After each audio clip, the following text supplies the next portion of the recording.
உன்னை பார்த்தா போதும் என் அழகு குட்டி செல்லும் இந்த ஜென்மம்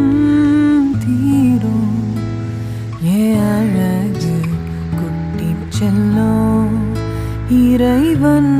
அவன் உருவம் எது நான்